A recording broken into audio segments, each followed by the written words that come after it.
कुर्मी समाज को लेकर हाईकोर्ट में हुई बड़ी सुनवाई।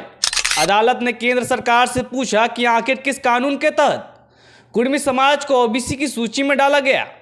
अदालत ने केंद्र को इस संबंध में हल्फनामा दाखिल करने का दिया निर्देश। नमस्कार, सोशल संवाद में आप सभी का स्वागत है। मैं आकाश पोद्दार। जैसा कि आपको पता है, कुर्मी समाज लंबे समय आदिवासी समुदाय में शामिल होने की मांग कर रहा है, लेकिन इस पर आदिवासी संगठनों का जबरदस्त विरोध जारी है। इस मुद्दे पर कोर्ट में कई सुनवाई हो चुकी है, जिनमें हाल ही में कोलकाता हाई कोर्ट में हुई सुनवाई के दौरान विवाद गहरा गया था, जब कुर्मी समाज का पक्ष रखने पहुंचे अधिवक्ता अखिलेश श्रीवास्तव को विरोध का सामना करना पड़ा।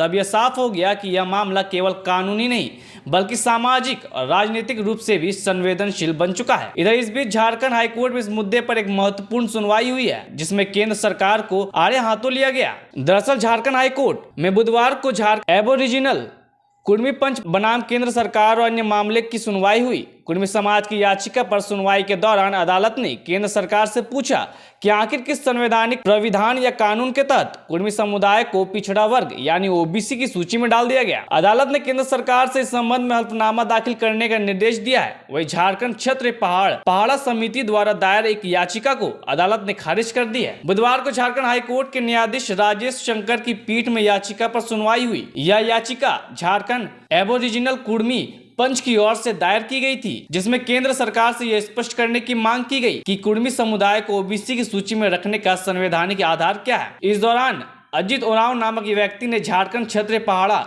समिति की ओर से एक याचिका दायर कर आग्रह किया था कि अदालत अपने 8 अप्रैल 2024 के आदेश को वापस ले। उनका तर्क था कि अदालत ने यह आदेश बिना झारखंड क्षेत्रीय पहाड़ा समिति को सुने पारित कर दिया था। हालांकि कुर्मी समाज की ओर से अधिवक्ता आकाशदीप ने अदालत में दलील दी कि उनकी रिट याचिका मूल रूप से केंद्र सरकार के खिलाफ है, न कि किसी निजी संगठन के। उन्होंने कहा कि कुर्मी समाज सिर्फ यह जानना चाहता है कि सरकार ने किस संवैधानिक प्रावधान उन्हें ओबीसी में शामिल किया है। यदि सरकार इस प्रश्न का स्पष्ट उत्तर दे देती है तो विवाद स्वतः समाप्त हो जाएगा। अधिवक्ता ने अदालत को यह भी बताया कि बार बार निर्देश देने के बावजूद केंद्र सरकार अब तक कोई जवाब दाखिल नहीं कर पाई है। इस पर अदालत ने झारखंड क्षेत्रीय पहाड़ा समिति की याचिका को आधारहीन बताते हुए खारिज कर दिया है और कुर्मी समुदाय की याचिका को मेरिट के आधार पर सुनवाई के लिए स्वीकार कर लिया है। इधर इस मामले को लेकर सुप्रीम कोर्ट के अधिवक्ता अखिलेश श्रीवास्तव का भी बयान आया है। उन्होंने कहा है कि उरांव लोग सब के सब शायद ईसाई बन गए हैं। ये कुर्मियों को हिंदू बोलते हैं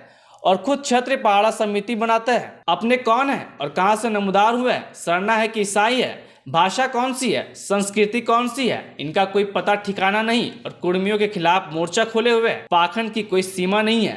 तो इस खबर को लेकर आपकी क्या राय है, कमेंट सेक्शन पर जरूर बताएं। तब तक के लिए देखते रहे सोशल संवाद।